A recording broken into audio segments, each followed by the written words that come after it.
Menopauza është një fazë natyrale e jetës së çdo gruaje, që shënon përfundimin e ciklit menstrual dhe humbjen e funksionit riprodhues. Ajo zakonisht ndodh mes moshës 45 dhe 55 vjeç, por mund të vijë edhe më herët ose më vonë në varësi të faktorëve gjenetik, shëndetësor dhe stilit të jetesës.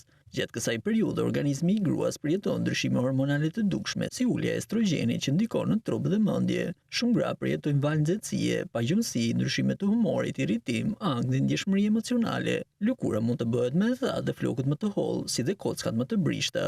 Menopauza gjithashtu mund të ndikojë në metabolizëm, duke rritur rrezikun për sëmundjet të zemrës dhe osteoporozës, dhe për këtë arsye është e rëndësishme të adoptohet një stil jetese i shëndetshëm që përfshin ushtrime fizike të rregullta, si ecje, yoga dhe not, si dhe një dietë e pastër me vitamina e minerale, kalcium si dhe vitamina D. Për përballimin e simptomave të menopauzës ndihmon konsultimi i rregullt me mjekun dhe me kujdesin e dur mund të përjetohet në mënyrë të shëndetshme dhe aktive. Ajo është një mundësi për gratë të rikonceptojnë rutinë e tyre të përditshme, të kujdesit për shëndetin dhe të fokusohen më shumë në mirëqenien e tyre fizike e emocionale. Duke shfrytzuar informacionin dhe mbështetjen e dur, gratë mund të kalojnë këto faza me energji dhe vitalitet të rinovuar. Për vite të tëra, miliona gra kanë vuajtur në heshtje simptomat e menopauzës, sepse janë keq informuar. Vetëm pak muaj më parë, FDA-ja e SBA-s bërë një njoftim historik duke pranuar gabimet e së shkuarës dhe rivendosur plotësisht terapitë hormonale për menopauzën. Për dekada paralajmimet dhe studimet kishin krijuar panik dhe paragjykime që kishin ndikuar negativisht në shëndetin e miliona grave. Studimet e reja tregojnë se fillimi i hershëm i terapisë zëvendësuese hormonale mund të sjellë përfitime të shumta, përfshirë uljen e rrezikut të vdekshmërisë nga të gjitha shkaqet, si dhe uljen e rrezikut të frakturave, madje dhe ulje të konsiderueshme të rrezikut të atakut në zemër. Fenomenet të tilla për të ardhmen nuk janë më të frikshme si dikur. Me udhëzimet e sakta dhe mbikëqyrje mjekësore, gratë mund të përfitojnë plotësisht nga kjo mundësi për të jetuar një jetë të shëndetshme dhe të plotë, duke përballuar menopauzën, jo si një pengesë, por si një fazë të re të jetës së tyre.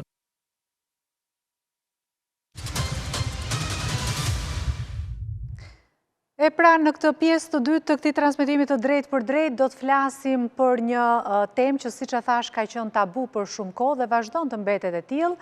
Menopauza, një nga periudhat më të natyrshme të jetës së një gruaje, vazhdon të mbetet në mungesë informacioni e patrajtuar dhe në heshtje nga shumë gra. Dhe në Shqipëri, veçanërisht për menopauzën, flitet pak. Por ne sonte do ta thyejmë pak të mitin e heshtjes dhe kemi në studio doktoreshën ginekologen Gjeni Omeri. Mirëmbrëma dhe kënaqësi që të kam në studio. Kënaqësi që të gjej këtu. Faleminderit për ftesën. Flasim për menopauzën sepse edhe pse është një fazë shumë e natyrshme e jetës së gruas, për të flitet pak. Ende gratë kanë turp të drejtohen tek mjeku, kanë turp të pyesin dhe kanë turp të pranojnë që janë në këtë fazë apo në një cikël jetësor që sjell ndryshime kaq të mëdha.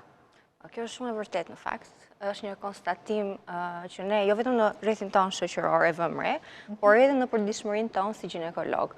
Pra një grua mund të ankojë shumë mirë për një dhimbje barku, e ka shumë të thjeshta thot si ankesë tek mjeku i saj ginekolog, por e ka shumë vështirë që ti ankojë apo ti radhisi ato shqetësimet në kuadër të perimenopauzës apo të menopauzës, që janë të shumta. Ajsa ka momente dhe gra që jo gjithmonë perimenopauza vjen aq butë dhe graduale apo me atë ndryshimet deri diku jo aq të vrullshme, ka gra që me të vërtetë u ndryshon cilësia e jetës në momentin që hyjnë në perimenopauzë apo në menopauzë. Pra nuk njohin më trupin e tyre, nuk njohin më veten e tyre, pavarësisht se janë duke bërë të njëjtën rutinë, kanë të njëjta strese, është thjesht luhatja hormonale dhe boshtet hormonale që kanë ndryshuar tashmë në organizmin e kësaj gruaje. Për fat të mirë, sot jetojmë kohëra kur shkenca, mjekësia ka ecur shumë përpara dhe ku edhe menopauza dhe të gjitha simptomat e saj mund të kurohen dhe një grua mund të ndihmohet që ta kalojë sa më lehtë këtë fazë të jetës dhe veçanërisht ka disa mënyra se si gruaja mund të ndihmohet.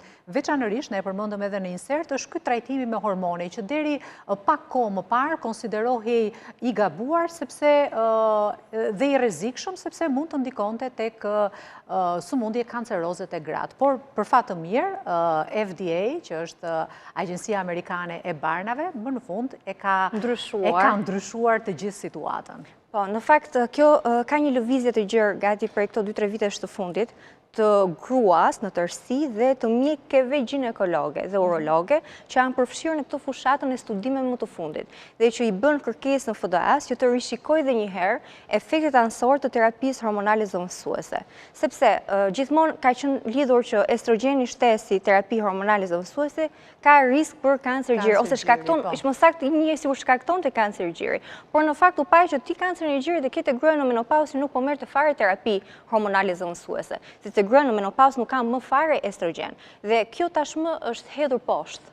Është hedhur poshtë dhe terapia hormonale zëvendësuese ju propozohet të gjitha atyre grave që janë të përshtatshme për ta marrë këtë terapi, normalisht për llogaritet rreziku nëse efektet anësore që marrim janë më të pakta se benefitet që marrim dhe kryesisht në shumë gra marrim më shumë benefitet se sa efekte anësore nga terapia hormonale zëvendësuese dhe për sindromin genito-urinar, për shembull, marrja e estrogenit lokalisht si krem në intravaginal nuk ka asnjë efekt anësor, ndryshe nga siç ka qenë pas menduar shumë vite më përpara.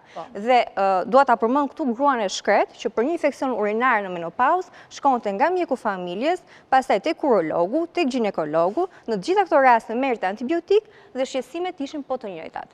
Sepse terapia në këtë rast nuk ishte antibiotiku për trajtuar një infeksion urinar, por ishte estrogeni lokalisht intravaginal. Pra këtu ndryshojmë cilësi jete te gruaja. Por edhe jo vetëm. Dhe jo vetëm. Doktore Gjeni, ne para shumë i dim, sepse kemi dëgjuar për simptomat që ka menopauza, veçanërisht të afshet, osteoporozën, humbjen e kujtesës, pastaj atë tharjen e lëkurës, humbjen e disa gjërave, elasticitetit, domethënë disa gjëra që janë normale. Përpara viteve 90, Shqipëria ashtu e mbyllur siç ishte edhe shumë patriarkale në një kuptim, nuk fliste për problemet e grave, nuk flitej për ciklin menstrual të vajzave. Shumë vajza e merrin vesh ciklin menstrual vetëm kur i ndodhte se çfarë ishte. Nënat dhe gratë nuk flisnin për të mos folur për gratë në fshat. Sot ka ndryshuar diçka lidhur me trajtimin e pjekurisë seksuale dhe të çështjeve të menopauzës, aq më tepër që burimet e informacionit janë shtuar, megjithatë përsëri shumë gra e neglizhojnë veten në menopauzë. Pra nuk marrin këto trajtimet hormonale, nuk marrin të gjitha ato rekomandime që bën mjeku dhe që mund të ndikojnë në përmirësimin e cilësisë së jetës. Çfarë mund të bëjë konkretisht një grua që është në menopauzë kur ka këto shqetësime? Përveç terapisë hormonale që është shumë e mirë. Në menopauzë do hyjmë të gjitha. Pra është një fazë e jetës që do kalohet natyrshëm nga çdo grua. Kush në të 40-tat, kush afër 50-tave ka të diapazonin e vet ato predispozitën gjenetike. Dhe sot aktualisht kur flasim 1 në 3 gra është në menopauzë dhe 1/3 e jetës do ta kalojë në menopauzë. Pra flasim për një temë që prek mbi gjysmën e popullsisë dhe për një periudhë shumë të rëndësishme të jetës. Por çfarë ka qenë menduar? Menduar që ne po plakemi dhe vjen ajo mosha që kemi hyrë në menopauzë dhe vetja neglizhohet dhe bie ajo aktiviteti, ajo dëshira, pra hëse është e moshës. Dhe nuk është kushtuar vëmendje apo edukimi për që prit është e moshës, por ka shumë gjëra për të bërë. Siç ne merremi sot që lyejmë thinjat për të maskuar në vetvete plakjen, apo merrem me kremrat apo të mbushim rrullat edhe defektet të fytyrës që na vijnë si pasojë e moshës, ashtu edhe terapia hormonale zëvendësuese, por jo vetëm, sepse ka... Çfarë kanë hyrë në Shqipëri, për shembull që janë të reja të fundit fare lidhur me trajtimin e këtyre pasojave të quajmë të menopauzës? Aktualisht për terapinë hormonale zëvendësuese nuk kemi asnjë gjë të re, në tregun shqiptar mungojnë medikamente të tilla, por ka terapi. Gratë do t'i blejnë vetëm jashtë kur dalin për udhëtime, ose me porosi. Jashtë qëllon ndonjë farmacist që na i njeh recetat tona si ginekolog, se ndonjëherë farmacisti kërkon vulën dhe recetën e ginekologut të vet, të shtetit të vet, por ka terapi të tjera, shumë inovative, shumë moderne, që klinika private i kanë futur në tregun shqiptar, siç për shembull është lazeri dhe Carers Flow, që janë kryesisht për... Çfarë bën lazeri dhe Carers Flow? Atëherë, që të dyja kanë në fokus dyshemën pelvike dhe mukozën vaginale.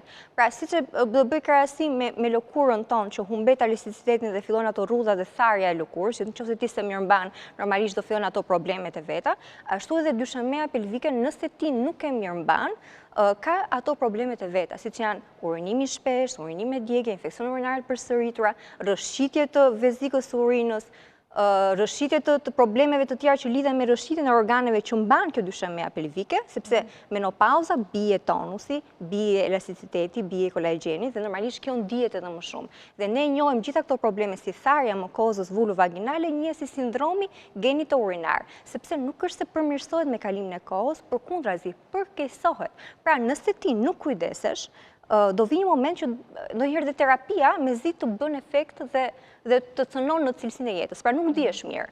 Tani kur flasim për probleme të tilla ginekologjike, shpeshherë është pak temë delikate do thosha për gruan që t'ja shprehi si simptoma fillimisht mjeku ginekolog. Pra e para është edukata për veten tënde të flasësh me mjekun. Pra t'ja listosh që ke këto shqetësime, po flas tu edhe për marrëdhënien seksuale që është e dhimbshme, do të thosha shmanget fare në këtë periudhë, gjë që nuk është normale, sepse jeta është shumë e gjatë. Prandaj janë futur, pra në botë janë shpikur pajisje jo hormonale që nuk kanë efekte anësore dhe që i bëjnë mirë. Që bëjnë trajtimin shumë mirë. Pra njësoj siç lëkura që dohet të kujdesin. E njëjta gjë në paralelizëm, siç bëjmë këto trajtimet për fytyrën kundër rrudhave, e njëjta gjë vlen edhe për mukozën vulvovaginale, për rigjadërimin e mukozës, rivaskularizmin, kthimin aty të tonusit dhe të kolorit të vet dhe të pH-it të vet, në mënyrë që të shmangim sa më shumë efekte anësore që jep atrofia vulvovaginale si pasojë e mungesës së estrogjenit. Ju përmendët për shembull këtë Cares Flow, që është një trajtim shumë inovativ që unë e kam lexuar për shembull në mediat italiane. Besoj se kanë më shumë marketing, po është një pajisje e shpikur në Itali. Bë disa vite që dhe ne tashmë e kemi marrë në Shqipëri, në fakt jemi të vetmit në klinikën tonë.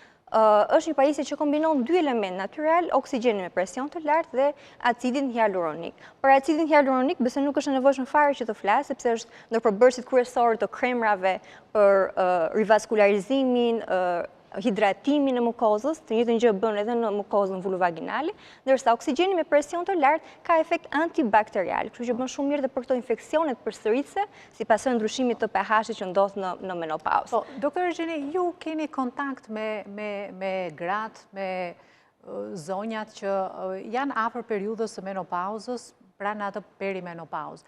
Ka ndryshuar kultura seksuale në Shqipëri sot? Sepse 50 vjeçaret e sotme janë ato 20 vjeçaret e viteve 90-2000, pra do të thënë Shqipëria është shumë e vërtetë, sepse për shembull sot një grua mund të jetë 50 vjeç nëse ti nuk e pyet për moshën, ndoshta mund ta marrësh tek të 30-tat. Pra duhet ta pyesësh sa vjeç je dhe ndonjëherë të surprizon për mirëmbajtjen, për shkon në palestër, kujdeset për lëkurën, kujdeset për veten e saj. Normalisht ka një kujdes edhe për në aspektin ginekologjik. Pra interesohen qoftë si mund ta shtyjm menopauzën, është kjo pyetje e zakonshme, çfarë mund të bëj për ta shtyrë? Mund të shtyhet, sidomos kur kemi ndonjëherë, po, si mund të shtyhet menopauza, në fakt akoma nuk është shpikur asnjë medikament apo ndonjë terapi që ne mund ta shtyjmë menopauzën. Është një proces shumë biologjik i plakjes së vezores që vjen gradualisht. Shumë rrallë mund të jetë premature e hershme para moshës 35 vjeçare, është shumë e rrallë. Shumica ndihet tek të 40-tat.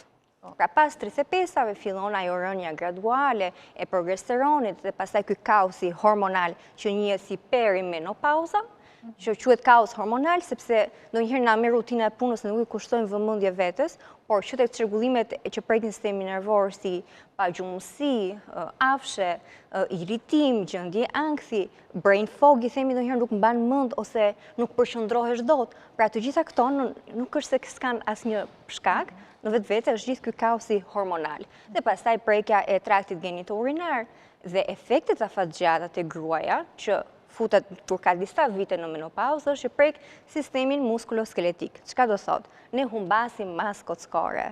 Pra pririm drejt osteopenisë, osteoporozës e para dhe e dyta, gruaja nuk rrezikon në krahasim me meshkujt, gruaja rrezikon për efektet kardiovaskulare në momentin që hyn në menopauzë. Pra për infarkt apo për kriza hipertensioni apo për dislipidemin. Pra shisa efekte mbrojtëse ka estrogeni dhe progesteroni në trupin tonë. Pra, atëherë mund të marrin vetëm terapinë hormonale, po ndërkohë vitamina. Tani, suplementet gjithmonë kanë qenë mbështetës, qoftë kur ti në perimenopauzë, që është kur hyn në menopauzë, veçanërisht kalciumi, vitamina D për të mbështetur skeletin. Por, ajo çfarë rekomandohet është stili jetesës që duhet të ndryshojë në menopauzë, si për shembull ti mund të hash po njësoj, por metabolizmi jot nga dalson dhe tendenca është që ti të shtosh në peshë. Në momentin që nuk kemë estrogen, nuk kemë progesteron. Shtimi në peshë dhe për më tepër, ajo shtresat jamore zhvendoset drejt barkut, këmbët hollohen dhe zhvendoset drejt barkut. Pra, është një shëmtim i fizikut të gruas. Në rast se gruaja nuk bën aktivitet fizik, nuk ushqehet mirë, cilësisht mirë, të shtojë proteinat edhe të bëjmë më kujdes tek sasia e karbohidrateve, të lëri cigaren, sepse nuk mund të flasim për terapi hormonale zëvendësuese direkt, nëse ajo nuk ndryshon këto faktor të stilit të jetesës. Pra janë këto të parat që ne themi. Pastaj vjen suplementët, kalcium, vitamin D, ndoshta stili mesetar i jetesës, ushqim i mirë, dhe pastaj vim tek terapit jo hormonale, siç përmendëm Carers Flow, dhe në fund ngelet terapia hormonale zëvendësuese, që janë medikamente në forma të ndryshme, në formë peçi ose në formë gjeli. Doktor Gjeni, shpesh herë unë kam parë, sepse të dalin në Instagram ato videot e figurave të famshme që flasin për menopauzën, për shembull e famshme virale, sepse nuk ka folur vetëm një herë, ka folur disa herë Holberry, fituesja e çmimit Oscar. Ka folur shumë bukur se kam Në ndjekur. Shqipëri nuk flet asnjë vip. Flasim për gjithçka, për nuditet, për lakuriqësi, për seks, për veshje. Kur vjen puna ke menopauza, femrat e spektaklit dhe të showbizit nuk e përmendin fare. Sepse futet prapë te këto tema ginekologjike, që në përgjithësi është e vështirë që të flasësh. Është pak shumë personale dhe ndahet zakonisht vetëm me ginekologun tënd dhe nuk radh mund ta ndajnë në shoqëri apo në publik. Pra është një temë shumë intime, do thosha. Pjesa qoftë e si preke sindromi, më thënë, pjesa jote e problemeve të trajtit genit urinar, marrëdhënia seksuale si ndryshon kur ti hyn në menopauzë, mënyra se si ndihesh ti, kjo plakja fiziologjike që pak a shumë të prek çdo shenjë, më thënë, të prek organizmin tënd në tërësi. Prandaj, duke qenë se është një temë e tillë, shmanget dhe nuk preferohet. Siç nuk preferohet të flitet edhe për sëmundje seksualisht transmetueshme. Nuk e dëgjoj të flitet në shoqërinë tonë të re dhe seksualisht aktive. Kështu që mendoj që kjo i takon personelit shëndetësor dhe patjetër medias. I takon medias, edhe ja ku kemi hedhur një hap për ta bërë këtë temë pak më të diskutueshme dhe të debatueshme edhe në studio televizive. Dikur, popullsia e zonave rurale ka qenë shumë e madhe në numër. Sot, me ndryshime demografike, jetojmë të gjithë në Tiranë. Jetojmë pothuajse të gjithë nëpër qytete. Dhe unë desha dija nëse ka ndonjë ndryshim mes grave të fshatit dhe grave të qytetit sot, po numri i grave të fshatit është shumë i vogël. Tani, ka një ndryshim sepse gruaja që vjen nga fshati, e para punës duhet të marrë leje nga burri që unë po shkoj tek ginekologu, ndryshe nga gruaja në qytet, ndryshe nga ajo gruaja që ka ato portofolin e vet dhe mund ta paguaj vet vizitën apo ato konsultën me ginekolog. Kështu që për gruan që jeton në fshat mendoj se ardha tek ginekologu është shumë e vështirë. Dhe akoma ka nevojë për sensibilizim, për të folur, qoftë për gruan në menopauzë, qoftë për vajzën që kur vjen cikli menstrual për herë të parë, qoftë për çrregullimet e ciklit menstrual që shpesh herë kalojnë në vuajtje dhe gruaja na vjen kur është anemike dhe ne mezi do të trajtosh një skemë mjekimi për hekur sepse mund të jetë gati për transfuzion gjaku, pra vjen vonë kur nuk e mban më. Prandaj ka shumë nevojë për ndërgjegjësim. Doktorisha, nisur edhe nga mënyra se si ushqehemi ne sot, me shumë ushqime gjysmë të gatshme, me shumë ushqime të procesuara, që kanë shumë sheqer, që kanë yndyrna, kjo lloj mënyre e të jetuar, edhe të jetuarit pak sedentare, po edhe ushqimit, kanë ndikuar në moshën e ardhjes së menopauzës ose të para menopauzës, sepse tani edhe cikli menstrual për shembull vjen më herë tek vajzat e vogla se sa vinte dikur 13-14 vjeç, sot dëgjojmë raste edhe 8 vjeçare, 9 vjeçare. Po, është, më thënë, ardha kjo ka ndikuar edhe tek menopauza që ta ketë afruar. Deri tani studimet e fund nuk kanë bërë një lidhje direkte për sa i përket mënyrës së ushqyerjes dhe ardhjes më herët të perimenopauzës apo menopauzës, gjithmonë ajo që akuzohet është potenciali gjenetik që ne lindim, sepse në momentin që ne lindim me një numër të caktuar vezësh që i konsumojmë çdo muaj gjatë jetës sonë. Por jo një lidhje direkte për sa i përket mënyrës së ushqyerjes, sepse dëgjoj ndonjëherë paciente që mund të jenë 37, 38 dhe ndoshta kanë një plan për një fëmijë të parë apo të dytë. Dhe kur ti bën një bilans hormonal, i thua që ti shiko se të ka ikur ora biologjike. Të ka ikur, po, ora biologjike dhe je shumë afër, ose je në perimenopauzë, ose je shumë afër një menopauze. Dhe patjetër që e vështirë për ta pranuar, sepse duke qenë aktiv, ndonjëherë duke shkuar në palestër, duke kujdesur për gjëra të dukshme fizike, mendojnë që kështu parandalojnë edhe plakjen e vezores, por nuk ndodh ashtu. Jo, nuk ndodh, nuk e ndalojmë dot. Ashtë normale që gratë në menopauzë të përjetojnë angth, pak depresion, nervozizëm, të jenë më të ngarkuara se zakonisht? Çfarë ndodh me këto? Po, është mëse normale dhe po ta dëgjosh pak trupin tënd, e kupton që bëhesh më shpejt, irritohesh më shpejt, ke episode ankthi, ndonjëherë mund të kalosh në depresion, nëse je person më i ndjeshëm ose ke ngarkesë edhe nga faktorë të tjerë, puna, fëmijët. Pra, perimenopauza, le themi tek të 40-at, është një periudhë shumë aktive në jetën e gruas. Pra, mund të jetë në kulmin e karrierës, ndërkohë ka fëmijë për tritur, dhe ndërkohë e godet edhe ana hormonale, perimenopauza, dhe patjetër që vën në dukje dhe probleme të shëndetit mendor. Shërbullime të gjumit, të gjitha këto janë si pasojë e kaosit hormonal që ndodh në trupin tonë. Doktorisha, ka dhe një gjë tjetër që më bëri përshtypje duke kërkuar për të mësuar më shumë për menopauzën në internet, duke googëlluar, shikoj që materiale në Shqip ka fare pak. Gjenë në italisht, në anglisht, në këto të paktën 2 gjuhët ku unë lexoj, po në Shqip pothuajse, domethënë, në një kuptim edhe mjekët apo specialistët e fushës të ginekologjisë, kanë një lloj faj, ose duhet t'i fajsojmë sepse duhet të shkruajnë më shumë.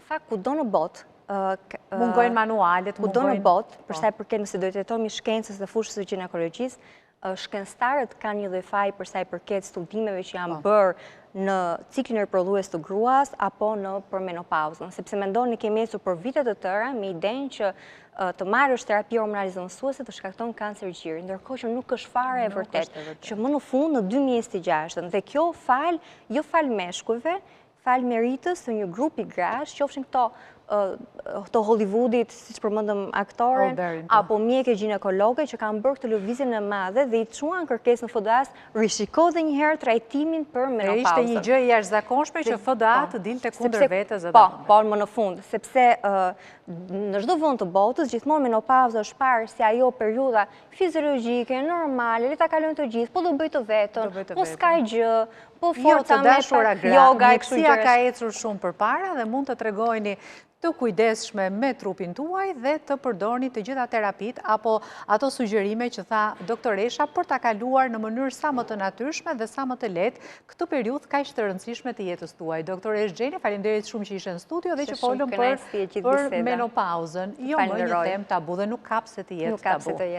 Të falenderoj shumë, nderuar të shikues, do të kemi pak minuta publicitet, mos u largoni sepse kolegu Andi Kurti ka përgatitur një intervistë shumë interesante me një fizikan, me zotin Claudio Pecini, i cili na shpjegon udhëtimin më të famshëm dhe më të jashtëzakonshëm të këtyre orëve të fundit dhe është pikërisht rikthimi i njeriut në hënë. Grupi i specialistëve dhe shkencëtarëve të NASA-s që ka udhëtuar drejt hënës, duke dhënë pamje spektakolare të tokës, të hënës dhe të gjithçkaje në hapësirë, një udhëtim që mendoni po realizohet me 28.000 km/h për një distancë që shkon deri në 432.000 kilometra larg nga toka, mbreslënse për këtë udhëtim që ja ka kaluar edhe Apollo 13-s, një udhëtimi të kryer mbi 50 vite më parë. E ndiqni më njëherë pas publicitetit intervistën e Andi Kurtit, bashkë do të rikthehemi sërish nesër në mbrëmje. Faleminderit që na ndoqët, mirupafshim.